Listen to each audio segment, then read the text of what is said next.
Hi and welcome or welcome back to the Books Everywhere.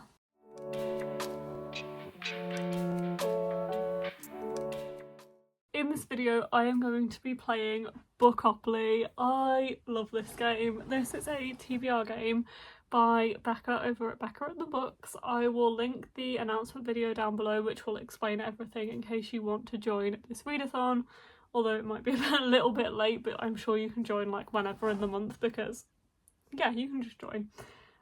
You can join whenever and read however many books you want, which I really love about this readathon. You can just pick however many books you want to read.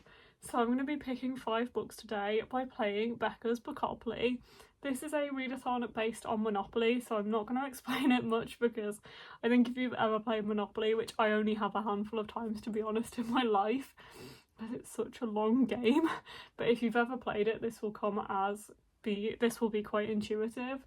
I'm going to attempt to play this with absolutely no printouts at all. I would love to print out the board, but I also don't have a printer, so we are just going to be playing along, playing on my laptop with not like with digital dice as well. So let's see how this is gonna go. I have my laptop set up with a little version of the board and also like a 6-sided dice on Google. So we'll see how this goes. I have a counter on here too, but I am going to pick 5 books to read over the course of October, and this will be dependent on the spaces that we land on Becca's Spookoplathon. So without further ado, I'm going to start recording my screen so you can see what we're doing. Here is my little counter on the board.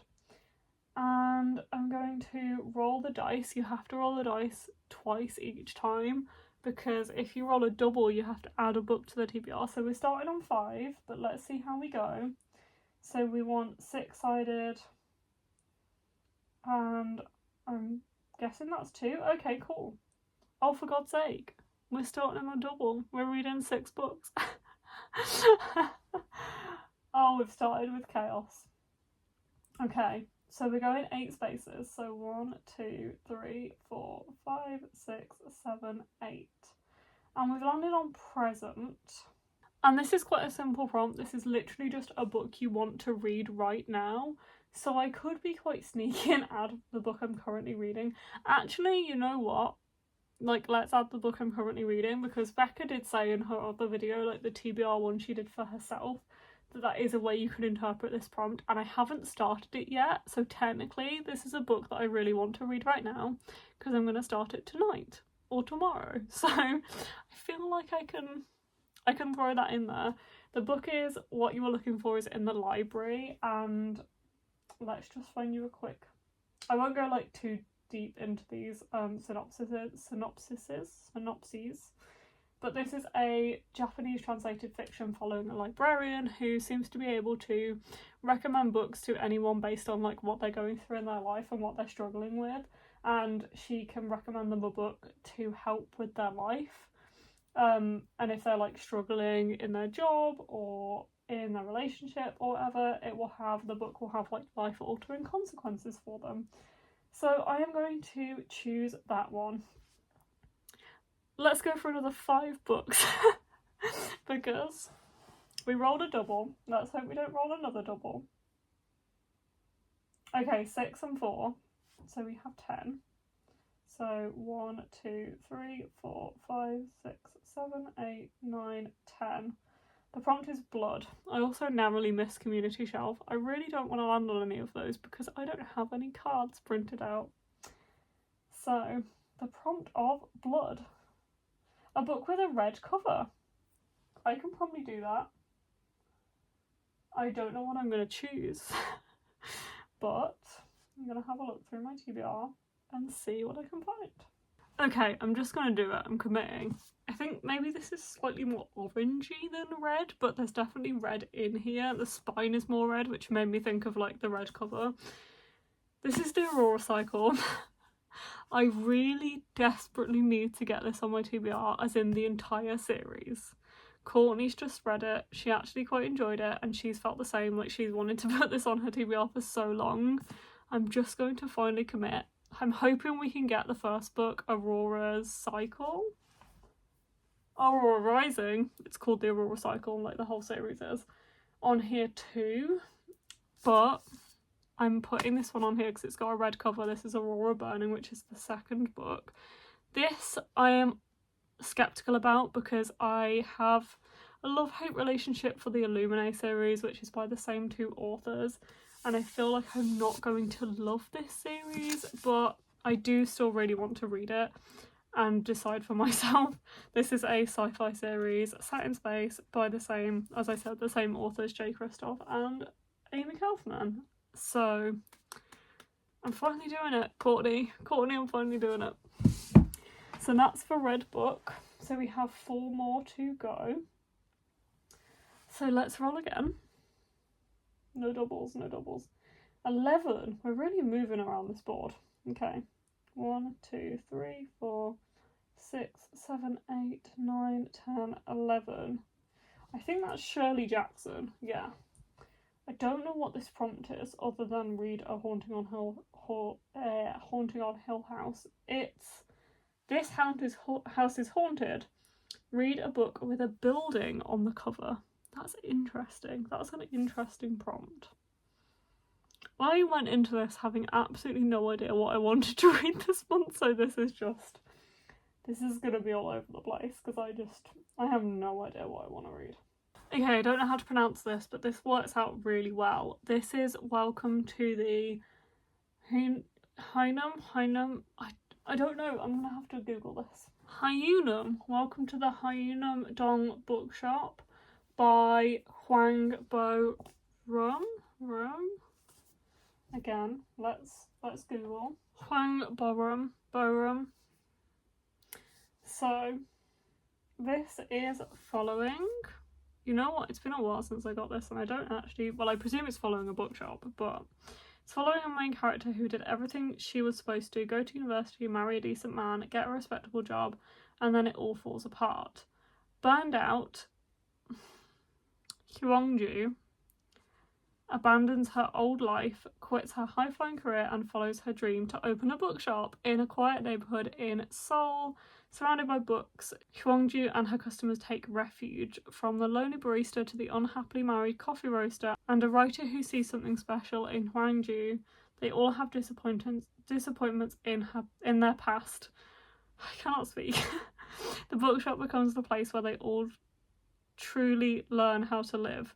It's not what that sentence says. They all learn how to truly live. It's a heartwarming story about finding comfort and acceptance in your life and the healing power of books. And it has a bookshop on it, it has a building on it. This is perfect because this is actually my book club read for October. I don't know if I'll be able to make the book club in person because it's a little bit early for me to get there because I work so far away and I can only make it sometimes. But if I do manage to get there, it'll be nice to actually have read the book. This one was actually sent to me by Bloomsbury when it came out and I still haven't got to it, so I'm glad that I'm finally getting around to it as well. Okay, so that's 3 so far, 3 to go. The next roll, 3 and a 2. 1, 2, 3, 4, 5, and that's Stabby. Sure, okay, Stabby is the bloodier side of spooky season, so true crime, thrillers, and grimdark fantasy, solely open to your own interpretation. Okay, so I'm gonna try and choose something darker for this one. I felt like a horror. Oh, I have a good idea. Okay, I'm gonna put White Smoke by Tiffany D. Jackson on here, which is a YA horror, because I feel like that works for the prompt. It's probably one of the darker books that I own as well. And this is one that Beth, Books Nest Beth, read a while ago and said that it was like one of the spookiest books that she's read. And it's YA as well, so that's interesting. It's following Marigold, who is running from ghosts. The phantoms of her old life keep haunting her, but a move with her newly blended family from their small California beach town to the embattled Midwestern city of Cedarville might be the fresh start she needs. Her mom has accepted a new job with the Sterling Foundation, which comes with a free house, one that Mary now has to share with her bratty 10-year-old stepsister Piper. The renovated picture-perfect home on Maple Street, sitting between dilapidated houses, surrounded by wary neighbours, has its secrets. That's only half of the problem. Household items vanish, doors open on their own, lights turn off, shadows walk past rooms, voices can be heard in the walls, and there's a foul smell seeping through the vents, which only Mary seems to notice. Worse, Piper keeps talking about a friend who wants Mary gone, but running from ghosts is just a metaphor, right? As the house closes in, Mary learns that the danger isn't limited to Maple Street. Cedarville has its secrets too, and secrets always find their way through the cracks. Sounds very atmospheric, and actually I really want to pick it up now. Sounds like I'm really going to enjoy this, and after what Booksnest said about it, she really liked it too, so I am excited about that. Okay, 2 books to go.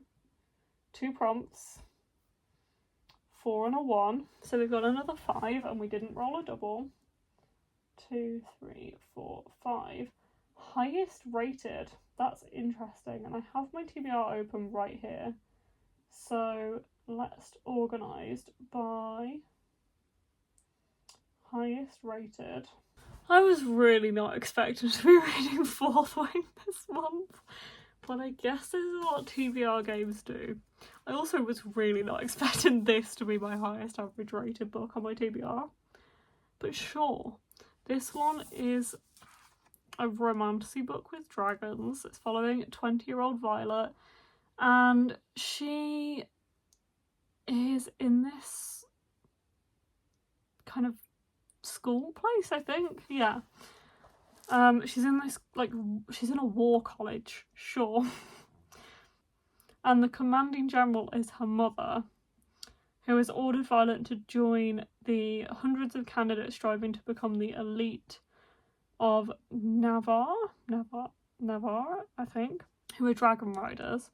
But when you're smaller than everyone else and your body is brittle, death is a heartbeat away, because dragons don't bond to fragile humans, they incinerate them. Sure. With fewer dragons willing to bond than cadets, most would kill Violet to better their own chances of success. The rest would kill her just for being her mother's daughter. Like Xaden Ryerson. Great name. The most powerful and ruthless wing leader in the Riders Quadrant. She'll need every edge her wits can give her just to see the next sunrise. Yet with every day that passes, the war outside grows more deadly, the kingdom's protective walls are failing, and the death toll continues to rise. Even worse, Violet begins to suspect leadership is hiding a terrible secret. Everyone has an agenda, so sleep with one eye open, because once you enter, there are only 2 ways out: graduate or die. I felt like I'm going into this really cynical because I really don't expect to like this. And it sounds like it's going to be really cringy. But we'll find out. I probably need to go into it with more of an open mind. But I didn't expect it to come out as the highest book on my TBR, the highest rated book, so I will give it that. Anyway, as long as we don't roll a double, this is the 6th and final book that we're going to be reading. 5 and 3. We did not roll a double. We're moving 8 spaces. 1, 2, 3, 4, 5, 6, 7, 8. Oh, we have a chance card.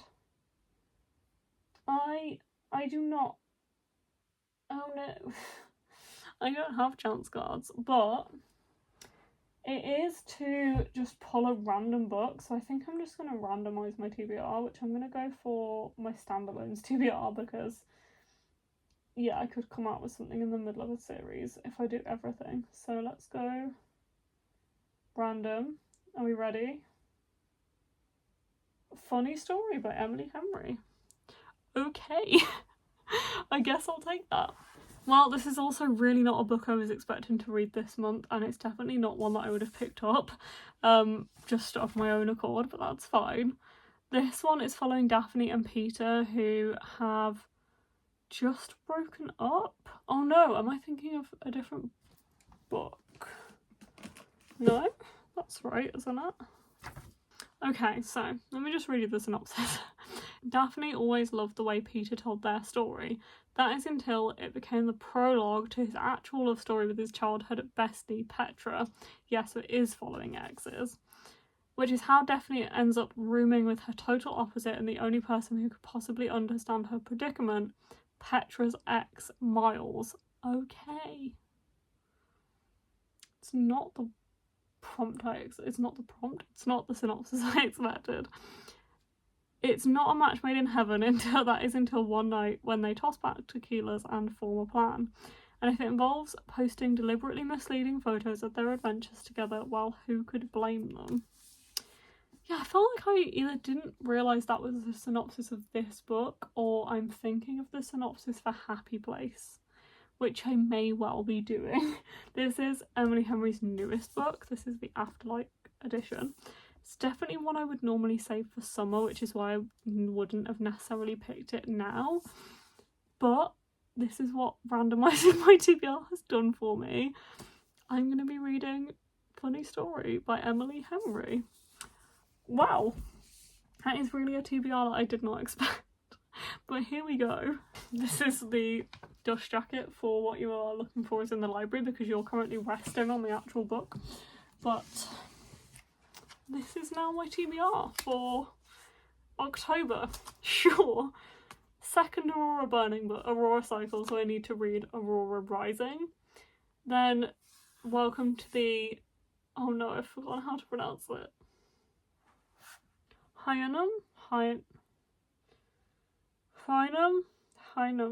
Huynam-dong? I feel so bad that I've forgotten how to pronounce that already. This one. White Smoke, Fourth Wing, Funny Story, what you're looking for is in the library. What a TBR, that's absolute madness. I really did not expect that. But here we go. That was fun. And now I have a TBR for October. Thank you so much for joining me, and I'll see you in the next video.